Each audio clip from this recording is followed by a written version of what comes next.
आजपर्यंत न्याय नाही. बाहेर वाऱ्याचा जोर वाढला. ट्रककडे परत. विठ्ठल धावत ट्रककडे गेला. इंजिन सुरू केलं. तेव्हाच मागच्या सीटवरून आवाज आला. आता उशीर झाला. विठ्ठलने मागे पाहायचं धाडस केलं नाही. त्याला आठवलं, मागे पाहू नकोस. ट्रक हळूहळू पुढे सरकत होता. पण रस्ता पुढे नव्हता. फक्त घनदाट अंधार आणि कोणीतरी त्याच्या श्वासावर श्वास घेत होतं. ट्रक हळूहळू पुढे सरकत होता. हेडलाईट्सचा उजेड जिथे संपत होता तिथून पुढे फक्त काळोख. विठ्ठलचे हात स्टिअरिंगवर घट्ट पकडलेले, श्वास वेगवान, डोळे पाणावलेले. मागच्या सीटवरून पुन्हा तोच आवाज, थांब, आता पळू नकोस. विठ्ठलने डोळे मिटले. तो आवाज ओळखीचा वाटत होता, खूप ओळखीचा. त्याने अचानक ब्रेक मारला. ट्रक थांबला. समोर तेच जुनं देऊळ होतं. जणू रस्ता परत फिरला होता. हे शक्य नाही, विठ्ठल पुटपुटला. तो खाली उतरला. देवळाबाहेर फाटक्या फळकुटावर लिहिलं होतं, मागे पाहू नकोस. आत एक वृद्ध पुजारी बसलेला. विठ्ठलने काही विचारायच्या आतच पुजारी म्हणाले, उशीर झालाय ड्रायव्हर. विठ्ठल हादरला. मला ओळखता का? पुजारी हळूच हसले. इथे येणाऱ्यांना नाव लागत नाही. सत्य उघड होतं.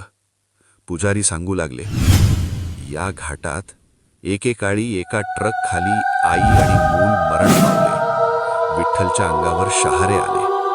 त्या रात्री ड्रायव्हर पळून गेला. मृतदेह खाईत टाकले. आजपर्यंत न्याय नाही. बाहेर वाऱ्याचा जोर वाढला. देवळातील दिवा अचानक विझला. आता पुजारी दिसत नव्हते. फक्त ती स्त्री, पांढरी साडी, डोळ्यात रक्त, मुलाला हात धरून उभी. आई आणि मूल. ती स्त्री बोलली, तू आम्हाला रस्त्यात सोडलंस. मुलगा हळूच हसला. पण तो हसणं नव्हतं, तो रडण्याचा आवाज होता. विठ्ठल मागे सरकला. मला माफ करा. ट्रक पुन्हा सुरू. एक जोरदार वारा सुटला. देऊळ गायब झालं. विठ्ठल स्वतःला पुन्हा ट्रकमध्ये बसलेला पाहतो. इंजिन आपोआप सुरू झालं. पुढे चालू लागला. पण आता रस्त्याच्या दोन्ही बाजूंना जुने अपघातग्रस्त ट्रक दिसत होते. तुटलेले, जाळलेले, आणि प्रत्येक ट्रकच्या ड्रायव्हर सीटवर एक मृत ड्रायव्हर. सगळ्यांचे डोळे रिकामे. मागून आवाज, आम्ही सगळे इथेच अडकलोयत. जो अपराध करून पळतो तो घाटातच राहतो. विठ्ठलचा श्वास अडखळला. त्याला समजलं, हा घाट फक्त रस्ता नाही, तो न्याय देतो. समोर मोठा फलक दिसला, गोवा 2 किलोमीटर. पण फलकाखाली रक्ताने लिहिलं होतं, जिवंत कोणी पोहोचत नाही. मागच्या सीटवरून त्या मुलाचा आवाज, काका खाली पहा. विठ्ठलचे हात थरथर कापू लागले. त्याला माहीत होतं, खाली पाहिलं तर सगळं संपेल. विठ्ठलचे हात स्टिअरिंगवर होते, पण नियंत्रण त्याच्याकडे नव्हतं. ट्रक आपोआप चालत होता. हेडलाईट्स पुढे रस्ता दाखवत होत्या, पण तो रस्ता बदलत होता. वळणं जास्त होत होती. घाट खोल होत चालला होता. आणि सर्वात भयंकर गोष्ट, घड्याळ थांबलं होतं. विठ्ठलने डॅशबोर्डकडे पाहिलं. वेळ 11:11. 5 मिनिटांनी पुन्हा पाहिलं, 11:11. घाम अंगातून वाहू लागला. इथून वेळ पुढे जात नाही. मागून अनेक आवाज एकत्र ऐकू येऊ लागले. आम्ही वाट पाहतोय.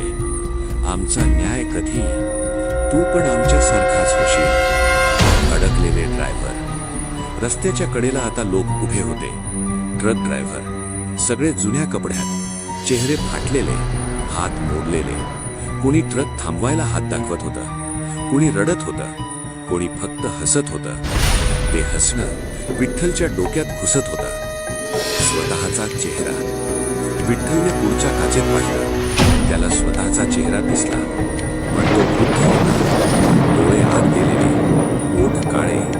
तो स्वतःलाच ओळखू शकला नाही. मी अजून जिवंत आहे, पण आवाजच खात्री देत नव्हता. समोर पुन्हा ती स्त्री उभी होती. आता तिची साडी रक्ताने भिजलेली. मुलगा तिच्या हातात. ती रोज म्हणाली,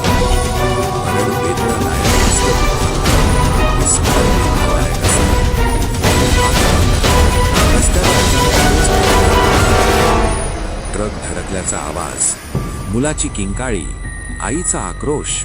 विठ्ठल ओरडला, थांबा थांबा. पण दृश्य बदलत नव्हतं. ते पुन्हा आणि पुन्हा, प्रत्येक वेळी अधिक वेदना. विठ्ठलने स्वतःच्या डोक्यावर हात मारला. हे खरं नाही, हे खरं नाही. पण त्याचे हात रक्ताने माखले. त्याच्या नखाखाली माती होती, घाटाची माती. तू इथलाच झालायस, हा आवाज त्याच्याच तोंडातून आला. रस्ता अचानक संपला. समोर मोठी खाई, खाली अंधार. त्या अंधारातून हजारो हात वर येत होते, सगळे ड्रायव्हर्सचे. आमच्यात ये, आमच्यात ये, इथेच शांती आहे.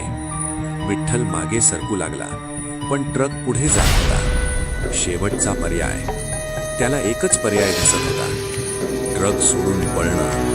त्याने दार उघडले. बाहेर पाय टाकताच जमीन नाहीशी झाली. तो हवेत लटकला आणि खाली ती आई, ती वर पाहत होती. माफी मागून उपयोग नाही. विठ्ठल अंधारात लटकलेला होता. खाली अथांग खाई, वर ट्रक आणि समोर ती आई. तिच्या डोळ्यात राग नव्हता, दया पण नव्हती, फक्त न्यायाची मागणी. विठ्ठल खाली कोसळला, पण जमिनीवर आदळला नाही. तो थेट उभा राहिला. समोर एक मोठं मैदान होतं. रक्ताळलेली जमीन, जाळलेले ट्रक आणि शेकडो आत्मे. सगळे ड्रायव्हर, सगळे अपराधी. आत्म्यांचा गराडा पडला. मध्येच एक विशाल काळी आकृती उभी होती. डोळे लाल, आवाज जमिनीतून येणारा. हा घाट आहे आणि मी याचा न्याय. विठ्ठल गुडघ्यावर बसला.